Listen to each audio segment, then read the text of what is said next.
بحبيب الله طه المصطفى بدر الكمال. அஸ்ஸலாமு அலைக்கும் வரஹ்மத்துல்லாஹி வரகாத்துஹு. தொடர் 69-70 சபை நாகரிகம். பொதுவாக ஒரு சபை என்று இருந்தால் அந்த சபையிலே பல்வேறு வகையான நாகரிகங்கள் கையாளப்பட வேண்டும். அதில் இருக்கக்கூடியவர்கள் அருவருப்பான அல்லது அந்த சபையில் உள்ள தலைவருடைய வெறுப்பிற்குரிய செயல்களை செய்வார்கள் என்று சொன்னால் அந்த செயல்களை யாருமே ரசிக்க மாட்டார்கள். இது பொதுவாக எல்லா சபைகளிலும் உள்ளது. ஒரு சபையில நாம இருக்கிறோம், அந்த சபையில நம்மளை வழி நடத்தக்கூடிய ஒரு தலைவர் இருக்கிறார், அல்லது நாமளே தலைவராக இருக்கின்றோம். அதுல என்ன நடக்கணும் என்ன நடக்கக்கூடாது நமக்கு தெரியும். 2 பேர் நாம பேசி கொண்டு இருக்கும்போது 2 பேர் பேசுனாங்க அப்படின்னு சொன்னா அது அங்க சபை நாகரீகம் என்ன செய்யும்? பால்படுத்தப்படும். இப்படி பல்வேறு சபைகளுக்கூடாக நடக்கக்கூடிய அந்த நாகரீகங்கள் பால்படுத்தப்படும் பொழுது அது நமக்கு முகசுளிப்பை ஏற்படுத்தும். அது ஒரு வகையான மன வருத்தத்தை, சங்கடத்தை ஏற்படுத்தும். நபிகளார் ஸல்லல்லாஹு அலைஹி வஸல்லம் அவர்கள் தன்னுடைய சபையிலே 2 பேர் அப்படி நடந்து கொள்கிறார்கள். அது குறித்து இறைவன் கண்டிக்கின்றான். அதைத்தான் நாம் இன்றைக்கு பார்க்க இருக்கின்றோம். இதுல கூடுதல் செய்தி என்னன்னா, முஹம்மது ஸல்லல்லாஹு அலைஹி வஸல்லம் அவர்கள் சபை தலைவர்களிலேயே மிகச் சிறந்த தலைவர். அவர்களுடைய சபையில் 2 பேர் பேசுகிறார்கள், அதுவும் சப்தமாக பேசுகிறார்கள். அதை 2 வசனங்களிலே அல்லாஹ் என்ன செய்கின்றான்? உபதேசிக்கின்றான். அப்படி ஒரு அற்புதமான உபதேசம் தான் இன்றைய வரலாற்றிலே நாம் பார்க்க இருக்கின்ற செய்தி. உமர் அவர்களும் அபூபக்கர் சித்திக் அவர்களும் அந்த இடத்துல அந்த சபையில ரகசியமா பேசிக்கிறாங்க. என்ன பேசுறாங்க அப்படின்னு சொன்னா, ஒரு கூட்டம் முஹம்மது ஸல்லல்லாஹு அலைஹி வஸல்லம் அவர்களை பார்க்க வருகிறது. பனு தமீம் குலத்தை சேர்ந்த அந்த கூட்டத்தார்கள் என்ன சொல்லி வராங்க அப்படின்னா, எங்களுடைய கூட்டத்திலிருந்து ஒரு தலைவரை எங்களுக்கு ஏற்படுத்துங்க. பொதுவா ஒரு சபைக்கு ஒரு கூட்டத்துக்கு தலைவர் என்பவர் தேவைப்படுவார். அந்த அடிப்படையில தான் அவர்களும் தலைவரை கேட்கிறார்கள்.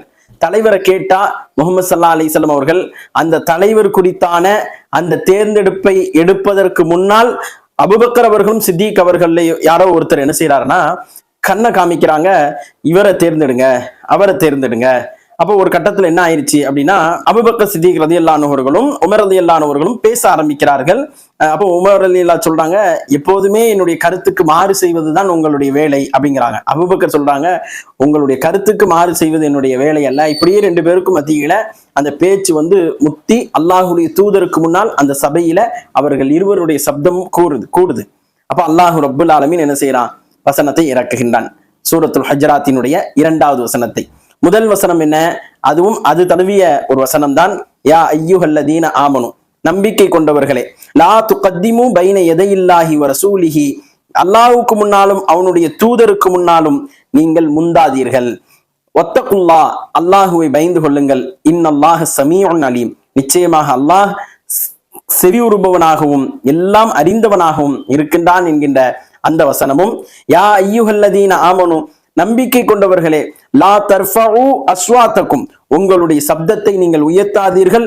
ஃபௌக சௌத்தின் நபியி, நபியுடைய சப்தத்திற்கு மேலாக உயர்த்தாதீர்கள். வலா தஜ்ஹரு லஹு பில் கௌலி கஜஹரி பஅதிக்கும் லிபாஇலின் அன் தஹ்பத அமாலுக்கும் வ அன்தும் லா தஷ்உரூன் என்று அல்லாஹ் கண்டிக்கின்றான். அந்த இடத்துல என்ன சொல்றான் அல்லாஹ்? சப்தத்தை உயர்த்தாதீங்க அப்படின்னு சொல்லிட்டு அல்லாஹ் சொல்றான், உங்களுக்குள் ஒருவர் மற்றொருவருடன் பேசுவதை போன்று அவரிடம் நீங்கள் உரக்க பேசாதீர்கள். ஒரு தலைவர்கிட்ட பேசுறோம், எப்படி பேசுவோம்? என் நண்பன்கிட்ட பேசுன மாதிரி தலைவர்கிட்ட பேசுவோமா? பேச மாட்டோம். அப்போ ஒரு ஒரு ஒரு ஒரு பகுதியை ஆளக்கூடியவர், ஒரு சமூகம் மதிக்கக்கூடிய ஒரு நபர், அவர் தலைவராக ஏற்றுக்கொண்டு இருக்கக்கூடிய அந்த சூழல்ல அவர்கிட்ட பேசும்போது கண்ணியமாக பேசுவோம். அப்போ முஹம்மது ஸல்லல்லாஹு அலைஹி வஸல்லத்துல எப்படி பேசணும்? அல்லாஹ் அதனால இங்க என்ன செய்யறான்? முஹம்மது ஸல்லல்லாஹு அலைஹி வஸல்லத்துக்குன்னு ஒரு கண்ணியம் இருக்குது. எல்லா தலைவரையும் விட சிறந்த தலைவர் அவர்கள். அப்ப அவர்கிட்ட எப்படி பேசணும் அப்படின்னு சொன்னா, உங்களுக்குள் ஒருவர் மற்றொருவருடன் பேசுவதை போன்று நீங்க என்ன செய்யாதீர்கள்? உரக்க பேசாதீர்கள். அறிந்து கொள்ள முடியாத நிலையில் உங்களுடைய செயல்கள் அழிந்து போய்விடும் என்று கடுமையான எச்சரிக்கைகளை அல்லாஹ் முன்வைக்கின்றான். அப்ப அல்லாஹு ரப்புல் ஆலமீன் அவ்வளவு தூரம் என்ன செய்யறான்? அல்லாஹுடைய தூதரையும் தூதரை சுற்றி உள்ள அந்த செயல்பாடுகளையும் அல்லாஹ் கவனிக்கின்றான். அப்போ உமர் ரலியல்லாஹு அன்ஹு அவர்களும் அபூபக்கர் சித்திக் அவர்களாகவும் அப்படியே ஆடி போயிருந்தாங்க. உமர் ரலியல்லாஹு அன்ஹு அவங்கள பத்தி பின்னாட்கள்ல முஹத்திஸீன்கள் சொல்றாங்க, உமர் ரலியல்லாஹு அன்ஹு அவர்கள் அல்லாஹ்வுடைய தூதரோடு அதற்கு பிறகு பேசினார்கள் என்றால் அல்லாஹ்வுடைய தூதர் திரும்ப கேட்பாங்களா, என்னப்பா சொல்றாரு இவரு, திரும்ப சொல்லுங்க, சப்தமா சொல்லுங்க அப்படின்னு. திரும்ப ஒரு சொன்ன பிறகுதான் புரியும். அந்த அளவிற்கு மிக மிக மிக பணிவாக பேசக்கூடியவராக உமர் இப்னு கத்தாப் அவர்கள் மாறி போனார்கள் என்று குர்ஆன் உள்ளத்தை மாத்துது பாருங்க. ஏன் சஹாபாக்கள் கண்ணியமாக இன்றைக்கும் இருக்கிறார்கள் முஸ்லிம்களுடைய உள்ளத்தில் என்றால், அந்த குர்ஆன் வசனத்தை கேட்ட உடனே அது என்னமோ அல்லாஹ் ரப்புல் ஆலமீன் அதுல ஒரு பிடிப்பை கொடுக்கிறான், நமக்கு அந்த பிடிப்பை கொடுக்கணும்.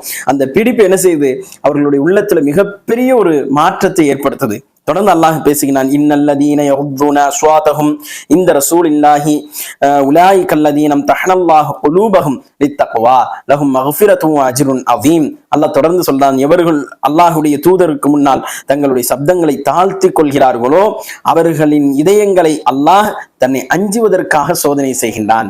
சோதிக்கிறது தான் இதனுடைய நோக்கம் என்பதை நாம் புரிந்து கொள்ள வேண்டும். அவர்களுக்கு மன்னிப்பு மகத்தான கூலியும் உண்டு, தெரியாம செஞ்சுட்டாங்க. அதனாலதானே உமர் அவங்க பின்னால இந்த வசனத்திற்கு பின்னால அவங்களுடைய வாழ்க்கையில அல்லாஹுடைய தூதர்கிட்ட பேசும்போது சப்தத்தை குறைக்கிறாங்க. அப்ப நம்ம குர்ஆன் அப்படின்னு சொன்ன உடனே என்ன செய்யணும், அதுக்கு கட்டுப்படக்கூடிய முஸ்லிம்களாக மூமின்களாக நாம் இருக்கணும். இந்த 2 வசனமுமே ஒன்னோட ஒண்ணு தழுவுனது. அதனாலதான் 69, 70 அந்த தொடர்ல 2 தொடரையும் இதுல சேர்த்துட்டோம். சரிங்களா? அது தனித்தனியா பிரிச்சு என்ன செய்ய முடியாது, சொல்லணும்னு நினைச்சா சொல்லலாம், அது பிரிச்சு சொல்றது பொருத்தமாக இருக்காது. இந்த வரலாறு தான் திரும்பியும் சொல்ற மாதிரி இருக்கும். ஆக அன்பிற்குரியவர்களே, இந்த வசனம் இறக்கப்பட்ட உடனே ஒரு நபித்தோழர் காணோம். இந்த வசனம் அல்லாஹ்வுடைய தூதருக்கு முன்னால சப்தமா பேசாதீங்க அப்படின்னு வசனம் இறக்கப்பட்ட உடனே ஒரே ஒரு நபித்தோழர் காணோம். சஹாபாக்கள்லாம் தேடுறாங்க, அல்லாஹ்வுடைய தூதர் கேட்கிறாங்க எங்க அவரை அப்படின்னு கேட்ட உடனே யாரு அப்படின்னு பார்த்தா சாபித் இப்னு கைஸ் என்று சொல்லக்கூடிய நபித்தோழர். எங்கன்னு பார்த்தா வீட்டுல போய் ஒரு மூலையில முகத்தை பத்தி உட்கார்ந்து இருக்கிறாரு. நான் நரகவாசி ஆயிட்டேங்கிறாரு. அல்லாஹ் அஊது பில்லாஹி மின்ஹா, நான் நரகவாசி ஆகிவிட்டேன் அப்படிங்கிறாரு. இது கேட்டு சஹாபாக்கள் அல்லாஹுடைய தூதரிடத்துல சொல்றாங்க, ஏன் அல்லாஹுடைய தூதருக்கு முன்னால் நான் சப்தமாக பேசிவிட்டேன், அல்லாஹ் அஹ்பத அமாலக்கும், அவர்களுடைய அமல்கள் அழிந்து போய்விடும் என்று சொல்கிறான். எனக்கு எந்த அமலுமே இல்லை, எல்லாம் அழிஞ்சு போயிருச்சு. பயப்படுறாரு, அல்லாஹுடைய தூதருக்கு முன்னால சப்தமா பேசிட்டோமேன்னு. அல்லாஹுடைய தூதர் சொல்றாங்க, சாபித் நரகவாசி அல்ல சொர்க்கவாசி என்று போய் சொல்லுங்கள் என்று. சுப்ஹானல்லாஹ். அல்லாஹ் ரப்புல் ஆலமீன் அப்படி அந்த மக்களுடைய உள்ளங்களை இந்த குர்ஆனை கொண்டு, குர்ஆனுடைய ஆயத்துகளை கொண்டு, அற்புதமான அந்த வசனங்களை கொண்டு அப்படியே அந்த செம்மையாக மாத்தினான் அந்த உள்ளத்தை. தொடர்ந்து இணைந்திருங்கள். அடுத்த தொடரிலே சந்திப்போம். அஸ்ஸலாமு அலைக்கும் வரஹ்மத்துல்லாஹி வபரகாத்துஹு.